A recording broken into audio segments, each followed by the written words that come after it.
श्री शिवाय नमस्तुभ्यम। दोस्तों, हर हर महादेव। स्वागत है आपका हमारे YouTube चैनल शिव और शक्ति में। ओम गण गणपते नमः। हरे कृष्णा। ओम नमः शिवाय। पौष मास की कथा सुनने वाले आप सभी भक्तों का आज की कथा में दिल से स्वागत है। आप सभी का दिन शुभ और मंगलमय हो। जितना भी धन्यवाद किया जाए वह कम है। दिल की गहराई से आप सभी भक्तों के लिए दुआ करती हूँ। भगवान श्री गणेश का आशीर्वाद आप सभी भक्तों पर सदा सर्वदा बना रहे। प्रिय भक्तों, तो आइए महात्म्य कथा से पहले हर दिन की तरह एक बहुत ही सुंदर कहानी को सुनते हैं। जय श्री गणेश। एक दिन एक किसान का बैल कुएं में गिर गया। वह बैल घंटों जोर जोर से रोता रहा और किसान उसकी चीख सुनता रहा। और फिर किसान विचार करने लगा कि उसे अब क्या करना चाहिए और क्या नहीं करना चाहिए। फिर उसने निर्णय लिया, क्योंकि बैल काफी बूढ़ा हो चुका था, इसलिए किसान ने सोचा कि इसे बचाने से कोई लाभ होने वाला नहीं था, इसलिए उसे कुएं में ही दफना देना चाहिए। किसान ने अपने सभी पड़ोसियों को मदद के लिए बुलाया। सभी ने एक एक फावड़ा पकड़ा और कुएं में मिट्टी डालनी शुरू कर दी। हे प्रिय भक्तों, जैसे ही बैल की समझ में आया कि यह क्या हो रहा है, वह और जोर जोर से चीखने रोने लगा और फिर अचानक वह आश्चर्यजनक रूप से शांत हो गया। सभी लोग चुपचाप कुएं में मिट्टी डालते रहे। तभी किसान ने कुएं में झांका तो वह आश्चर्य से सन्न रह गया। अपनी पीठ पर पड़ने वाले हर फावड़े की मिट्टी के साथ वह बैल एक आश्चर्यजनक हरकत कर रहा था। वह बैल हिल हिल कर उस मिट्टी को नीचे गिरा देता था और फिर एक कदम बढ़कर उस पर चढ़ जाता था। जैसे जैसे किसान और उसके पड़ोसी उस पर फावड़े से मिट्टी गिराते, वैसे वैसे वह हिल हिल कर उस मिट्टी को गिरा देता और एक सीढ़ी ऊपर चढ़ता और जल्दी ही सबको आश्चर्यचकित करते हुए वह बैल कुएं के किनारे पर पहुंच गया और फिर कूदकर बाहर भाग गया। हे प्रिय भक्तों, ध्यान रखें, आपके जीवन में भी बहुत तरह से मिट्टी फेंकी जाएगी, बहुत तरह की गंदगी आप पर गिरेगी। जैसे कि आपको आगे बढ़ने से रोकने के लिए कोई बेकार में ही आपकी आलोचना करेंगे, कोई आपकी सफलता से ईर्ष्या के कारण आपको बेकार में ही भला बुरा कहेंगे और कोई आपसे आगे निकलने के लिए ऐसे रास्ते अपनाता हुआ दिखेगा जो आपके आदर्शों के विरुद्ध होंगे। ऐसे में आपको हतोत्साहित होकर कुएं में नहीं पड़े रहना है, बल्कि साहस के साथ हर तरह की गंदगी को गिरा देना है और उससे सीख लेकर उसे सीढ़ी बनाकर बिना अपने आदर्शों का त्याग किए अपने कदमों को आगे बढ़ाते जाना है। सकारात्मक रहें, सकारात्मक जिएं। इस संसार में सबसे बड़ी संपत्ति बुद्धि, सबसे अच्छा हथियार धैर्य और सबसे अच्छी सुरक्षा विश्वास, सबसे बढ़िया दवा हंसी है। और आश्चर्य की बात है, यह सब कुछ निःशुल्क है। अपनी सोच बदलिए, जिंदगी बदल जाएगी। हरे कृष्णा। उम्मीद करती हूँ आपको आज की यह छोटी सी कहानी पसंद आई होगी। तो आइए अब सुनते हैं आज की पुण्य फल देने वाली महात्म्य कथा। ओम नमो नारायणाय। त्रेता युग था। मिथिला देश के गणकी नामक नगर में चक्रपाणि नामक एक धर्मात्मा राजा राज्य करते थे। उसकी पत्नी अत्यंत सुंदरी और पतिव्रता स्त्री थी। राज्य में आय के स्रोतों की कमी नहीं थी। इसी कारण राजा तो सुखी से थे ही, प्रजा भी सभी प्रकार से निर्भय और निरोगी रहती थी। सदैव अपने राजा का जय जयकार करती रहती थी। लेकिन राजा की अधिक आयु होने पर भी उसके कोई संतान नहीं थी। उन्होंने अनेक यज्ञ, दान, व्रत, अनुष्ठान आदि किए। अंत में राजा ने वन में जाकर तपस्या करने का विचार किया। लेकिन एक समस्या सामने थी कि राज्य को किसके भरोसे छोड़ा जाए। बहुत सोच विचार करने पर भी इसका कोई समाधान दिखाई नहीं दिया। इसी अवसर पर वहां महर्षि शौनक का आगमन हुआ। राजा ने उनका बड़ा स्वागत सत्कार किया और ऋषि के प्रश्न होने पर उन्होंने अपनी व्यथा और फिर राज्य छोड़कर वन में जाने का विचार बनाया। यह सुनकर महर्षि ने राजा की बात पर कुछ देर गंभीरता से विचार किया और फिर महर्षि बोले, हे राजन, तुम्हें वन में जाने की कोई आवश्यकता नहीं है। तुम्हें पुत्र की प्राप्ति यही हो जाएगी। महर्षि की बात सुनकर राजा को बड़ी खुशी हुई। फिर राजा ने पूछा, पुत्र होगा तो कब? मेरी आयु ही बीती जा रही है। हे मुनिराज, मुझे सब कुछ स्पष्ट कहने की कृपा करें। फिर महर्षि शौनक जी ने कहा, हे राजन, तुम्हारे भाग्य में पुत्र योग तो है, लेकिन उसमें कोई संचित पाप बाधक बन रहा है। उस बाधा का निवारण करने के लिए तुम्हें भगवान भास्कर को प्रश्न करना होगा। इसके पश्चात महर्षि ने राजा को सूर्य उपासना का विधान भी बताया और साथ ही बोले कि इसे अत्यंत श्रद्धा भक्ति सहित करने पर सूर्य भगवान की प्रसन्नता अवश्य प्राप्त होगी और फिर पुत्र प्राप्ति के रास्ते में कोई बाधा नहीं आएगी। इस व्रत का अनुष्ठान 1 मास तक करना होगा। नित्य प्रति किसी देवस ब्राह्मण को एक दुधारू गाय दी जाए और 1 लाख ब्राह्मणों को भोजन कराया जाए। अन्न होने पर सूर्य देव की पत्नी सहित 1 लाख नमस्कार करना भी आवश्यक है। इतना बताकर मुनि वहां से चले गए। राजा ने अपनी पत्नी के साथ सूर्य भगवान की उपासना करना शुरू कर दिया। अभी अनुष्ठान संपन्न नहीं हुआ था कि एक दिन रानी उग्रा ने स्वप्न में सूर्य को अपने पति रूप में देखा और ब्रह्मचर्य खंडित कर बैठी। सुबह उठते ही उसने अपने स्वप्न की बात राजा को सुना दी। रानी के स्वप्न की बात सुनकर राजा को बड़ा आश्चर्य हुआ। फिर राजा रानी से बोले कि कोई बात नहीं, मन में किसी प्रकार का विकार आने से ऐसा होना संभव है, लेकिन मेरे मन में कोई विकार नहीं आया है, इसलिए अनुष्ठान की सफलता तो निश्चित है। यह सुनकर रानी मौन हो गई, लेकिन रानी को लगा कि वह गर्भवती हो गई है और धीरे धीरे गर्भ बढ़ने भी लगा और जैसे जैसे गर्भ बढ़ा वैसे वैसे उसके शरीर का तापमान तीव्र होने लगा। शरीर में बढ़ती हुई उष्णता दाह का रूप लेने लगी और इसी कारण उनके लिए शीतल उपचारों की व्यवस्था हुई। तब भी गर्भ के कारण उत्पन्न हुई दाह को सहन करने में भी असमर्थ थी और अंत में प्राण संकट में जानकर रानी ने समुद्र तट पर जाकर उस गर्भ को असमय ही गिरा दिया। राजा ने यह बात सुनी तो वह दुख से भर गया, लेकिन अपनी पत्नी उग्रा की विवशता जानकर राजा कुछ बोल ना सका और उधर वह गिरा हुआ गर्भ नष्ट नहीं हुआ था। वह एक रुद्र रूप बालक के रूप में पड़ा हुआ रोने लगा।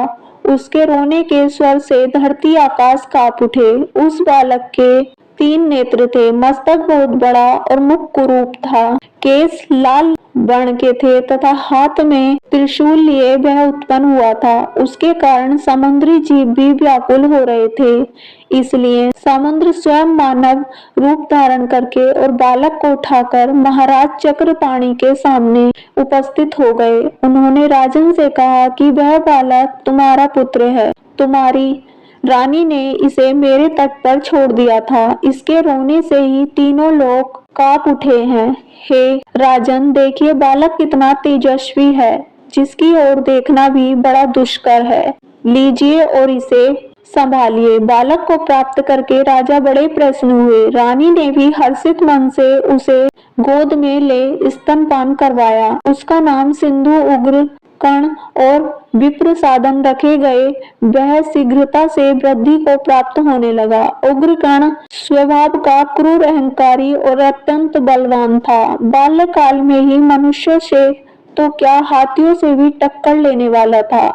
उसने छोटी सी उम्र में ही न जाने कितने हाथी आदि केवल एक मुक्के के प्रहार से ही धराशायी कर दिए, न जाने कितने वृक्ष गिरा दिए। उसके प्रबल पराक्रम को देखकर उसकी माता को बड़ी खुशी होती थी और शीघ्र ही किशोरावस्था को प्राप्त उग्र कर्ण ने अपने माता पिता से एक दिन कहा कि मैं त्रिलोकी पर अधिकार करने के उद्देश्य से वन में रहकर तपस्या करना चाहता हूँ, इसलिए मुझे ऐसा करने की आज्ञा दीजिए।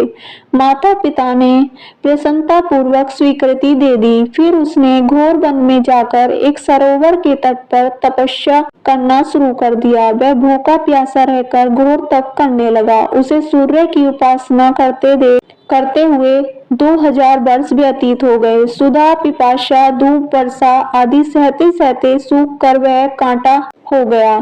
भगवान भास्कर प्रसन्न हुए। उन्होंने प्रकट होकर उसे अभिष्ट व मांगने का आदेश दिया। उसने उनके चरणों में मस्तक रखकर निवेदन किया कि हे प्रभु, मैं सभी देवता, मनुष्य आदि को जीतकर तीनों लोकों पर आधिपत्य स्थापित कर लूं और मेरी मृत्यु कभी ना हो। यह सुनकर सूर्यदेव बोले कि ऐसा ही होगा।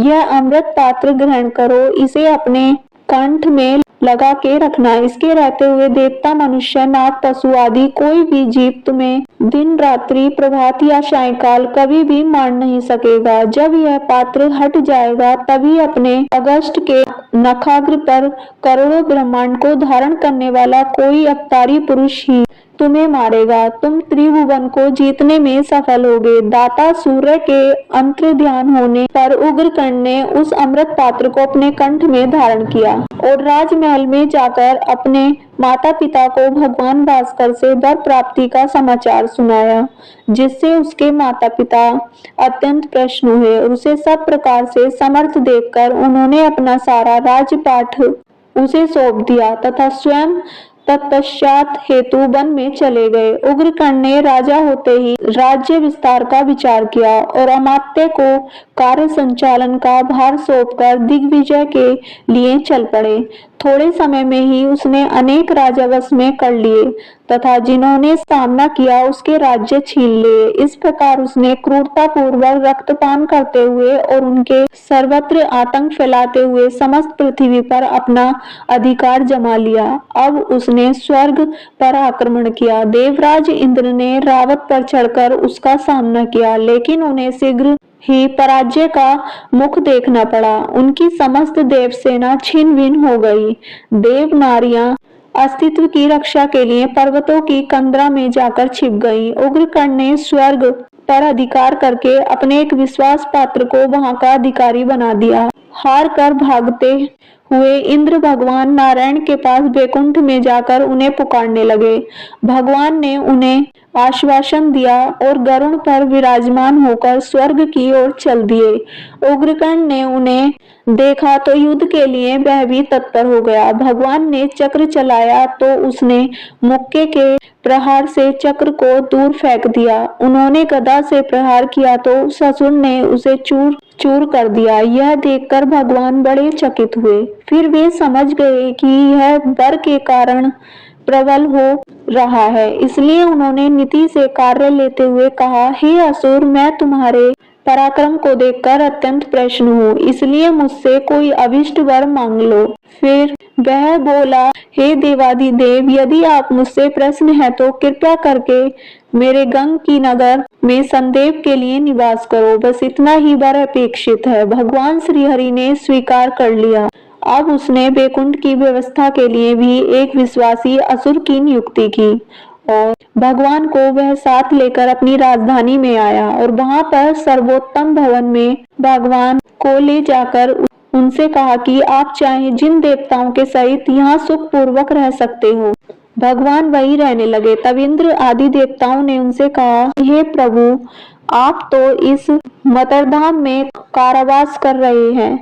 हे जगदीश्वर, अब हमारा क्या होगा? रमानाथ ने हंसते हुए कहा, काल का उल्लंघन कोई नहीं कर सकता। उसी के प्रभाव से सब देहधारी उत्पन्न होते, वृद्धि को प्राप्त होते हैं और मरते हैं। वही काल इस दैत्य का भी भक्षण कर लेगा, लेकिन धैर्य पूर्वक उस काल की प्रतीक्षा करनी होगी। कभी कभी उग्रकर्ण अपने माता पिता के पास जाकर अपनी विजय गाथा सुनाता रहता, जिससे उन्हें बड़ी प्रसन्नता होती थी और वे उसे आशीर्वाद प्रदान करते रहते। लेकिन हे प्रिय भक्तों, वे कभी भी यह नहीं पूछते थे कि वह शासन कैसे चलाता है, कहीं कोई अधर्म कार्य तो नहीं करता, प्रजाजनों को सुखी रखता है या नहीं, इत्यादि। अब उसने एक चरण और आगे बढ़ाया। उसने घोषणा की कि कोई भी व्यक्ति यज्ञ, दान, उपासना आदि न करे। मंदिरों में स्थापित प्रतिमाएं हटाकर जल में डुबा दी जाएं अथवा धरती में गहरी गाड़ दी जाएं। उन प्रतिमाओं के स्थान पर उग्रकर्ण मूर्ति स्थापित करके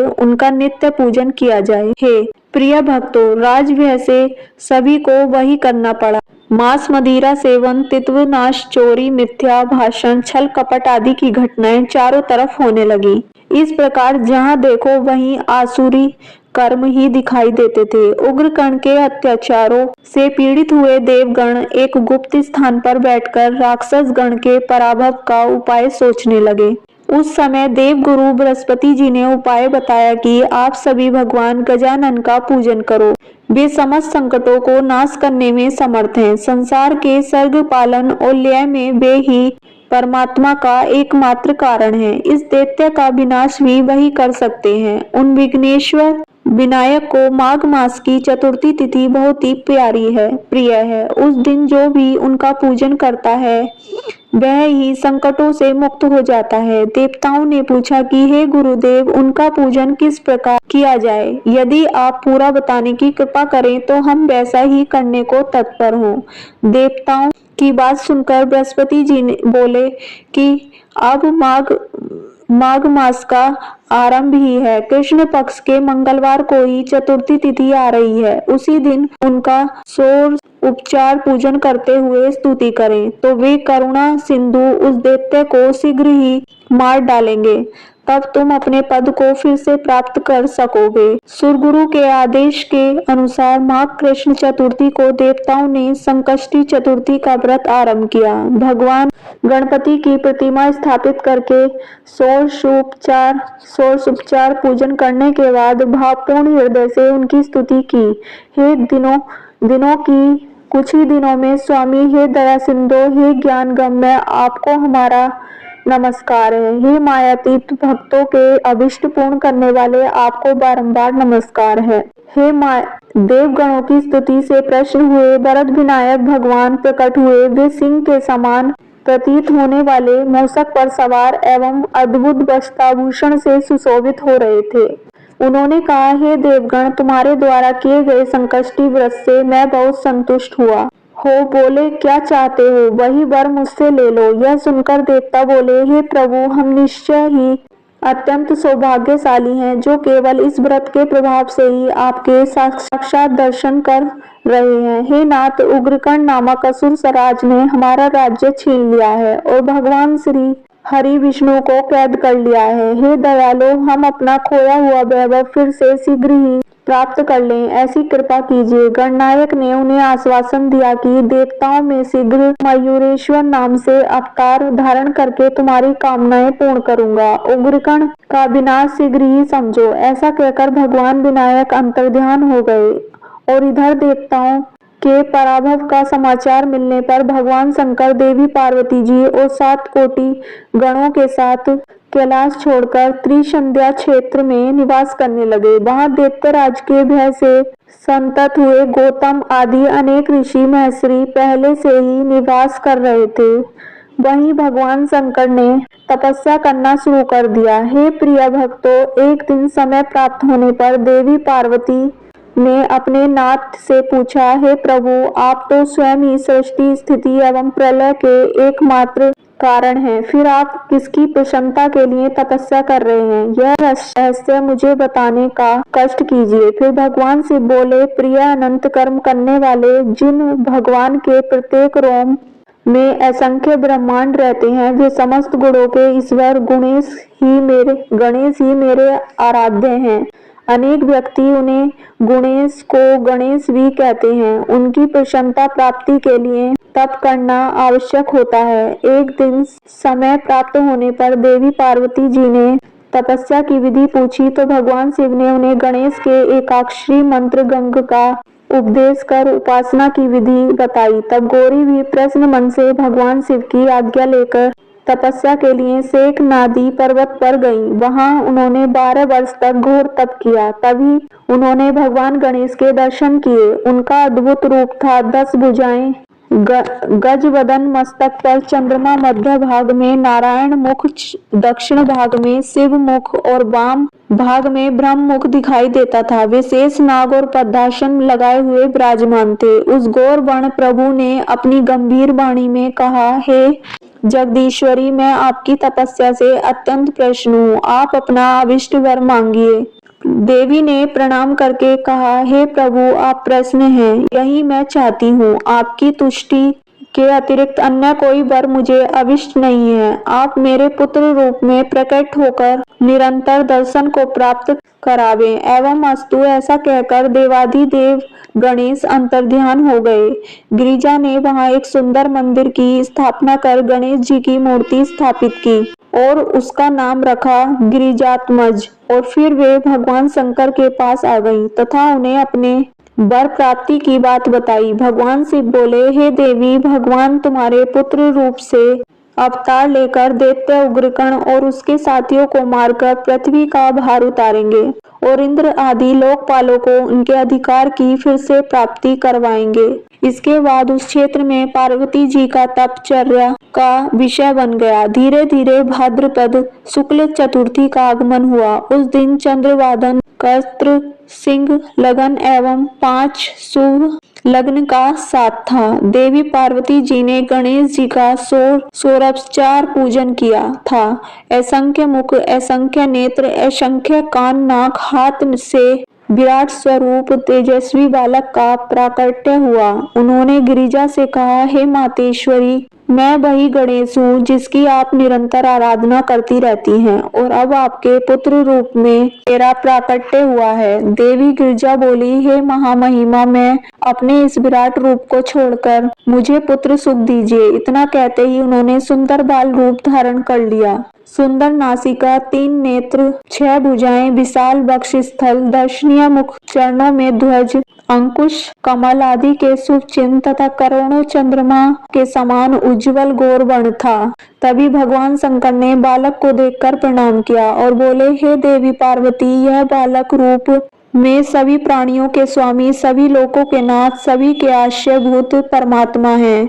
यही गणेश तुम्हारे पुत्र रूप से प्रकट हुए हैं। शिवजी ने बालक का जात कर्म और विप्रों को इच्छित दान दिए हुए देवी पार्वती ने उन्हें दुग्ध पान करवाया। समस्त क्षेत्र में ज्योतिषी गण उपस्थित हुए। उन्होंने बालक का नाम विघ्न हरण विनायक गणेश या गणेश रखा और कहा कि यह बालक सभी शुभ कर्मों में प्रथम पूजनीय होगा। इसके द्वारा दैत्यों का संहार अवश्य भावी है। ओम नमो नारायणाय। हे प्रिय भक्तों, आज का अध्याय यही समाप्त होता है। इससे आगे का वृतांत आप सभी भक्तजन अगले अध्याय में जरूर सुनिए। तो कैसी लगी आपको ये कथा? अगर आपको हमारी वीडियो अच्छी लगी हो तो वीडियो को लाइक करें, चैनल को सब्सक्राइब करें और कमेंट बॉक्स में हर हर महादेव अवश्य लिखें। धन्यवाद।